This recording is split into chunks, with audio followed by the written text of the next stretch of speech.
Hello and welcome to the Bearded Mystic podcast, and I'm your host, Rahul N. Singh. Thank you for joining today and taking out the time to either watch or listen to this podcast. Today, in this second episode, we're going to be discussing the powerful greeting that mainly Hindus and Buddhists say, and that is Namaste. And we're going to look into how that is a powerful way of greeting somebody, and that there is a huge spiritual significance behind this very greeting, and that it's not just a normal greeting like hello, but it actually points to something much higher and much deeper. So let's get started with this. Let's have a look at what Namaste really means. So it simply means that the self that is within me, the Atma or the soul, honors the soul or the self or the Atma, whatever you want to call it, within you. So there's a recognition that we are both the same thing. We're not different in any way. Our body may be different, our thoughts may be different, our ideologies may be different, our religion may be different, but in reality, we're all one and the same. And this very powerful greeting shows us this and is able to tell us that we are simply the Atma. This greeting just reminds us of that. So, like I mentioned before, that it's not simply just a hello. There's a deeper significance, and this deeper significance is only understood when we actually have that realization that everyone is one and the same. When we choose to differentiate between our labels with people, when we choose to be different with people, when we choose to see people differently, we actually disturb our own mind. And our mind, once it gets disturbed, we start seeing distortion. This is what makes us see that people are different. But when we understand and have that realization that in essence we are all one and the same, this greeting creates a massive significance. If we meet others with the background awareness that the person in front of me is divinity itself, or is a divine being, or is what I see as God, or as a spiritual master of any kind, or a spiritual teacher, then we would treat everyone and everything with respect. If you saw life in that way, everyone that we encountered, everything that we come across, if we treated it with the same respect that we treat the higher power that we believe in, I think that we would treat things differently. We would treat people with a lot more respect and honor. We wouldn't look down upon other people. We wouldn't look to harm other people. I really believe that when we truly, think about the meaning behind this greeting, we would definitely have a different approach to life altogether. It's all about seeing the Supreme Self in everybody. When we are reminded of this word Namaste, it's actually a meditation in itself, that you remind yourself of the Supreme Self. Namaste is a greeting towards the whole universe and not just people alone. Let us not get into the delusion that Namaste is just said to people. No, it's towards the whole universe. We have to have this respect and reverence towards the whole universe, because we're all made of the same thing. We are not made of different things. We're all made from the same thing. So when we see that the universe is us and we are the universe, this greeting again takes us to a higher level of understanding. When we understand the power of this greeting, when we understand it fully, then we understand who we are, and we understand our own power. That actually everything that we do and see and feel is within our jurisdiction. We can do what we want to do. We can feel what we want to feel. All that power is within us. But do we exercise that power? Do we use that discrimination? Do we use that strength to our advantage? Maybe not. Maybe that's why we fall under the illusion of the ego, and it's more safer for the mind to feel that everyone is separate, because if it feels we're separate, then it also, in hindsight, also affects our own self. We start thinking people are superior to us or inferior to us. So therefore we do not understand our own power or our own strengths or the real self that's within us. So this is really important if you want to advance our spirituality, is to understand what Namaste means and who we really are, and again, understand our power.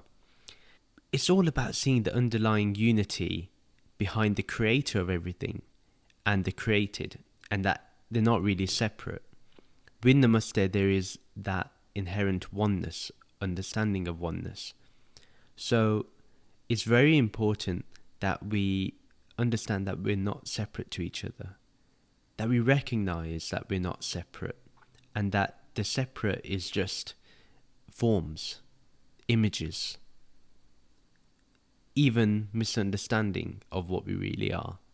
When we understand that there's the underlying unity behind the creator of everything and the created, and that they're not really separate, then this greeting itself transcends the material. It then transcends all delusions and illusions that we have. We also then understand that this universe is self-creating, and that there isn't really a separate creator, that actually we're all creating the life that we want to live, and we all make the choice, and we all have to stick to the choice that we made. We have to be responsible for each choice that we make. And yes, there may be external influences that make us choose a certain path, but also it's in our power to do a U-turn, or it's also in our power to go down the path of diversion. We go through a diversion and we end up somewhere else. So it's all up to us. The word Namaste is not about getting specific on the word, but it's understanding the essence behind it. I really want to emphasize that. The greeting, again, holds more power when we greet without the expectation that the other person should also see the divinity within us, or the supreme self, or the Atma. We shouldn't expect something from the other person or want anything from the other person. We are simply happy in greeting them. We feel fulfilled in just meeting them, being in their presence. Now, if we saw everyone as divine beings, we would definitely interact with them in a whole different level. There would be a certain holiness to our interaction. And this is what sages and mystics have always done and always practiced, is seeing the best in the other person. We tend to look at, I certainly do, that I tend to look at the negatives sometimes, and I tend to ignore the positives. But it's also this reminder when we say Namaste is to see the positives in the other person, and that yes, there are negatives, we acknowledge the negatives, but that doesn't hinder our relationship, that doesn't affect our relationships. Going on to that, how do we recognize the divinity in others? Like I mentioned, it's not easy, it's not simple to do. It's definitely difficult because everyone has different opinions, different beliefs, different understanding of what life is. They have different goals of life. They may find that getting more money is more important. They may have different ideologies. They may not want to be spiritual. So how do we see them as divine? Well, it doesn't matter, because if you have the understanding that everyone is the same, you're going to see everyone the same way. That's what we're going to do. That's the most natural thing to do. We're not going to ignore people who have different opinions or different beliefs either. We're going to listen to them with that deep listening. There's this concept called deep listening, and I think this is something we ought to do more in life, because in our day-to-day living, because we are constantly just listening to reply or to react. But if we take what somebody says and we think about it and then respond in whatever manner it may be, we're communicating more effectively. And when we listen more deeply, we listen with more compassion and with more love. And if Namaste doesn't bring that out of us, then we're simply just saying the greeting for the greeting's sake and not for the true essence behind that greeting. Why is it that we cannot see the unity in diversity? Why is it that we believe that somebody is different?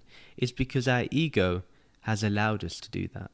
Our ego likes to identify, it likes to label. And because of that labeling and that identification towards our false sense of self, we fail to understand that everybody is made from the same stardust. If we've all come from the Big Bang, then we're all made from the same elements, the same atoms. So why do we not see that beautiful diversity? Why do we not see that beautiful unity? Why do we not want to strive for that beautiful unity? What stops us? And it's our ego. The other thing that I feel that this greeting does for us is that we also become very humble when we understand our origin. If I understand on a deeper level that I am not this body and this mind, and that I'm made of the essence of all creation, that I am that background awareness, if I really felt that I am awareness itself, then that will humble me. And again, if you just look at the logical understanding of everyone is made from the Big Bang, then why wouldn't there be humility or humbleness? It makes sense to just be humble. And again, when we're humble, we're more open-minded, we're more broad-minded. We're able to see with a wider lens instead of the narrow lens that the ego likes to put us in. And the ego likes to put blinkers on, so we're not able to see the more broader aspects. Polar opposites and all in between, they are definitely real in our transactional reality. In our day-to-day life, we have to transact with the world in that way. We have to deal with the polar opposites. Yes, we deal with this on a day-to-day level, but we know that the ultimate reality, or Brahman, that is mentioned in the Upanishads, that is the formless unifying reality behind all phenomena. Very simple. But it takes time to have that understanding. It takes time to really allow that understanding to rest in our being. And that's why we need to be reminded of this more and more. So think about it. If we use Namaste as a spiritual practice, how many times more we would be reminded of our real self? And again, because we interact with people on a day-to-day level, we interact with things on a day-to-day level. If we use those as reminders of the truth of this ultimate reality, then we're constantly having what we can call satsang with the truth, a communion with the truth. So this is something that we can do on a day-to-day level, practically. But it takes time, it takes practice. Nothing is ever done simply by just thinking it. We have to put it into our day-to-day life, apply it, and then we start seeing things as the essence of Brahman, or Brahman itself, this underlying, formless, unifying reality. And there's this wonderful quote by Timber Hawkeye. He has a page called the Buddhist Boot Camp. An amazing book as well that you can get on Amazon, and I definitely would recommend reading it. And he has this saying that I am another you, you are another me, and the journey continues. Namaste. There's a lot to unpack in that. There's a lot to think about. I am another you. Again, the feeling of separation just ends. And you are another me. If I recognize that you are the same as me, I'm not going to treat you horribly. I'm not going to look to fear you or create fear in you. I'm not going to look to anger you. I'm not going to look at you negatively, because that will mean I'll have to look at myself negatively. They say that you treat others how you want to be treated. Well, this is it. If you see everybody as the same as you, you're going to treat everyone very nicely. You're not going to treat them with disrespect. And as he mentions, and the journey continues, whether we're in this form or not in this form, the journey of life will always be. It will never end. And it's an endless process. Therefore, we bow down to that. We bow down to that endless, infinite, expansive awareness that's within everything, that is going to remain even at the dissolution of the universe, because the journey has to continue whether there is form or whether there is formlessness. It doesn't matter. We'll get to that point where we now talk about the practical tips. One of the practical tips is that whenever you see your friends or family, just feel the words, feel the essence of Namaste. That you see Brahman, you see everyone as the supreme self, or whoever you have a loving affinity to, whether that's whoever it may be, whichever spiritual master you believe in.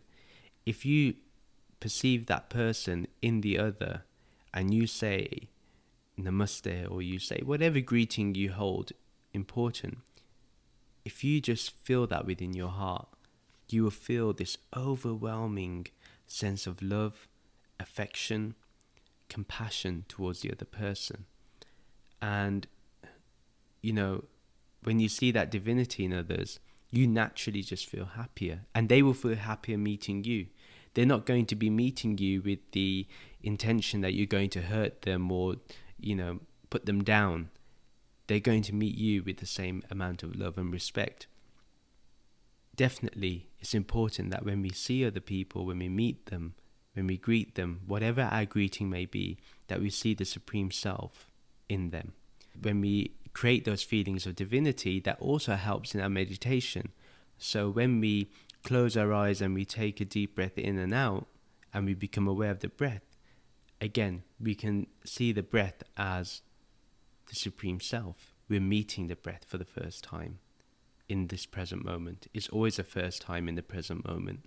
So when we do that, we're honoring our breath, we're respecting our breath, we're respecting life itself. And this is a practical way to live, a very loving way to live, and a very forgiving way to live. If you go through an experience where somebody has hurt you and you find it difficult to forgive, but when you start seeing that they are the same as you, I'm another you and you another me, then forgiveness is just natural. It's not something you have to think about or, weigh up in terms of options. And only if we did learn to forgive more, that this world would be a more peaceful place. The reason why there's so much animosity around is because we do not choose to forgive. We choose to hold on to our anger or these scenarios which never happened, or which happened but now we think of it differently because our memory distorts it to our advantage, but we think we were good and the other person was bad. Again, this is a very beautiful greeting, which if we imbibe, we will feel absolutely great. So let's recap this second episode. Namaste means that the self, the Atman, the Supreme Self here, within me bows down to the Supreme Self, the divinity within you.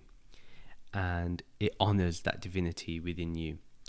And this, when we have that feeling of reverence, it helps us to create a loving relationship with others and with this world.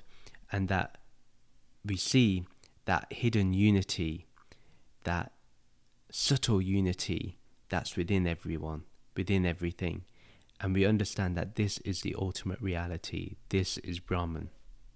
And the more we practice saying Namaste to life, the more we feel connected to the true self that resides within us, the true self that resides within every being that we come across, from the beings on this planet Earth to the farthest star in this universe. The ultimate reality is there too. Thank you for watching this podcast. I really appreciate that you've taken the time to listen today, and I'd like to remind you to please subscribe to this channel. Please like and comment on this video. Please do share this with your friends and family.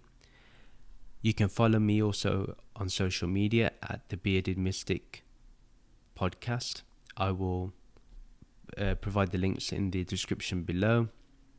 And remember that a new episode is uploaded every Sunday and Thursday. Until next time, take care, stay safe, bye.